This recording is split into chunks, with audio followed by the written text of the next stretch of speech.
Hello दोस्तों, welcome. Cell एक और गैजेट्स कंपनी का आईपीओ ओपन होने वाला है। कंपनी के डिटेल्स देखें, जैसे कंपनी करती क्या है, बिजनेस मॉडल क्या, कब से मार्केट में कंपनी का फाइनेंशियल ग्रोथ कैसा है, opening date, closing date, price band, GMP, valuation के लिए और आईपीओ में अप्लाई करें क्या अवॉइड करें।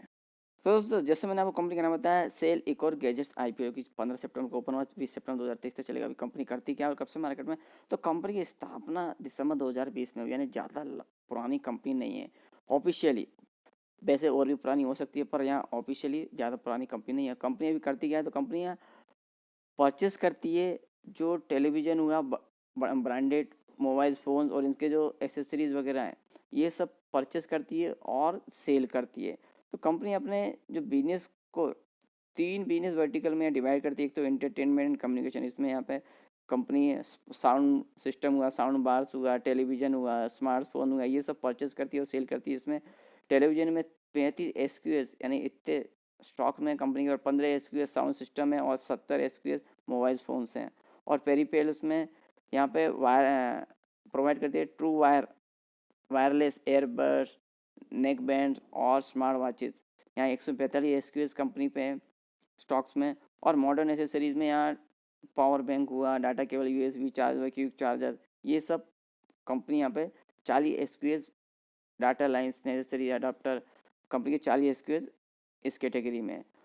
तो यानी मोबाइल, टीवी हुआ, इसके एसेसरीज हुआ और सब ये ब्रांडेड कंपनियों से लेती है और सेल करती है। इसके लिए कंपनी के 1200 सर्विस सेंटर भी हैं और 800 डिस्ट्रीब्यूटर्स हैं, 24,000 रिटेल स्टोर्स हैं और 300 से भी ज़्यादा रेंज के प्रोडक्ट हैं, जो कि ऑल ओवर इंडिया में कंपनी अपने प्रोडक्ट सप्लाई करती है, ऑफलाइन और ऑनलाइन दोनों मोड में। यानी कंपनी के रिटेलर जो स्टोर है वहाँ से ऑफलाइन और ऑनलाइन कंपनी का भी कंपनी अपने प्रोडक्ट सेल करती है। तो 15 सितंबर को आईपीओ ओपन हो रहा है, 20 सितंबर तक चलेगा। फेस वैल्यू 10 रुपये पर शेयर है, प्राइस 27 से 92 रुपये पर share. Lot size 1200 share, issue size 50.77 crore का, जो कि टोटल ऑपरेशन है। पूरा पैसा कंपनी के ग्रोथ में उपयोग में लाया जाएगा। Issue type book build, issue listing NSE से एसएमई होगा। और रिजर्वेशन देखें तो दोस्तों, यहाँ पे क्यू आई वी कैटेगरी 50% का, एन आई जिसे में अच्छा नहीं कैटेगरी बोलते हैं 15%, रिटेल कैटेगरी 35% का अलॉटमेंट रखा गया है। टेंटेटिव टाइम टेबल में 15 सितंबर को आईपीओ ओपन, 20 सितंबर चलेगा, 25 सितंबर को अलॉटमेंट होगा, 26 सितंबर को जिन्हें अलॉटमेंट नहीं मिलेगा उनका पैसा रिफंड करना स्टार्ट होगा, और 27 सितंबर को जिन्हें अलॉटमेंट मिलेगा उनके डीमैट अकाउंट में शेयर किया लिस्टिंग 28 सितंबर को। और लॉट साइज में देखें तो हम जैसे रिटर्न इंडिविजुअल कितने अप्लाई कर सकते हैं, तो मिनिमम 1 लॉट, मैक्सिमम 1 लॉट, क्योंकि कैसे में आईपीओ 1 लॉट में 1,200 शेयर, जिसके लिए 1,10,400 अमाउंट इन्वेस्टमेंट में लगेगा। और एच एन आई कैटेगरी में 2 लॉट, जिसमें 2,400 शेयर चलेंगे, 2,20,800 अमाउंट इन्वेस्टमेंट में लगेगा।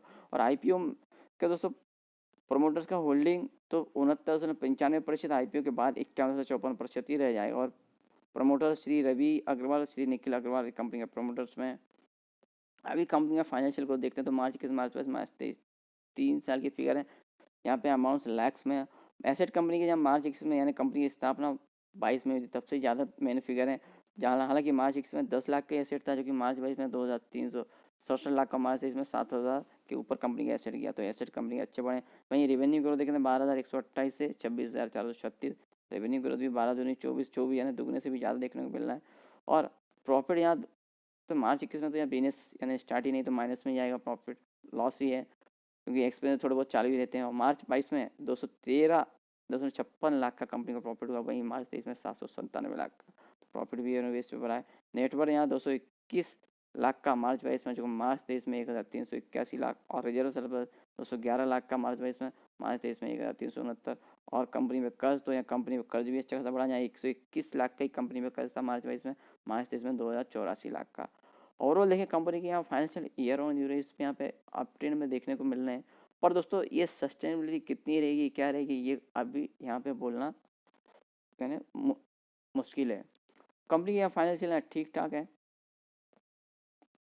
आईपीओ लाने का रीज़न तो कंपनी को वर्किंग कैपिटल का रिक्वायरमेंट, डे टू डे जो कंपनी को रूटीन वर्क के लिए पैसा चाहिए, और जनरल कॉर्पोरेट पर्पस और इश्यू एक्सपेंसेस। तो और जो आईपीओ लाने में खर्चा हो रहा है वो भी इसी आईपीओ के पैसे से ही फुलफिल करेगी। तो यानी कोई ऐसे खास पर्पज़ नहीं है आईपीओ लाने के।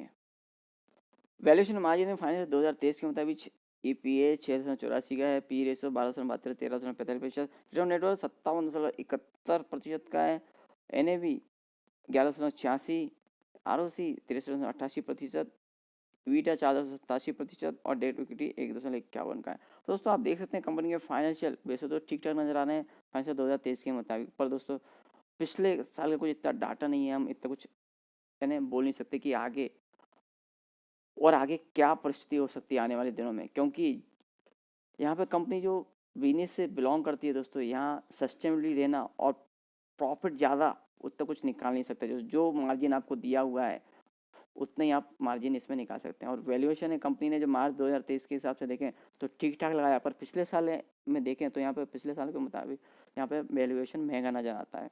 जीएमपी अपडेट देखें तो जीएमपी अपडेट हो चुका है और बढ़ ही रहा है, जहाँ 9 सितंबर को 20 था, 11 सितंबर को 30 हुआ और 12 सितंबर को 12 हुआ और सब्जेक्ट टू सौदा अभी 34,000 चल रहा है। तो यहाँ ओवरऑल देखें जीएमपी ये देख के तो ऐसा लगता है कि यहाँ पे लिस्टिंग लेने के लिए तो कम से कम अप्लाई करना चाहिए, पर बोलूँगा दोस्तों यहाँ पे आप अटक सकते हैं दोस्तों, क्योंकि कंपनी जिस सेक्टर से बिलोंग करती है दोस्तों, यहाँ पे बड़ी बड़ी कंपनियाँ जैसे फ्लिपकार्ट, अमेजोन वगैरह और भी बड़ी बड़ी कंपनियाँ पहले से मौजूद हैं, वहाँ पे कंपटीशन और बढ़ जाता है। तो क्योंकि वह फ्लिपकार्ट हुआ, अमेजोन हुआ, अच्छे खासे डिस्काउंट या और भी उस पर प्रोडक्ट लॉन्च करते हैं कम कीमत में, तो यहाँ से ऑनलाइन पे बाय करना थोड़ा सा लोग बाग प्रिपेयर नहीं करते। और रिटेल में भी जाएँ तो दोस्तों यहाँ कंपनी के 800 से ज़्यादा रिटेल स्टोर है, ये वो सब मेंटेन करना, उनका रेंट वगैरह देना और आगे सस्टेनेबिलिटी मेंटेन करना बहुत बहुत यहाँ पे चैलेंज है। मैंने अच्छे बड़े बड़े बहुत से स्टोर ऐसे बंद होते हुए भी देखे हैं। तो दोस्तों इस लेवल पे और इस कंपनी में फ़िलहाल इस कंपनी के आईपीओ में अप्लाई करना बहुत बहुत रिस्क हो सकता है, आप अटक सकते हैं। और लॉन्ग टर्म व्यू से तो मैं इसमें फुल अवॉइड करने को बोलूँगा। तो दोस्तों और भी आईपीओ आ रहे हैं और भी अपडेट आते रहेंगे, अपडेट के लिए please like share subscribe my channel.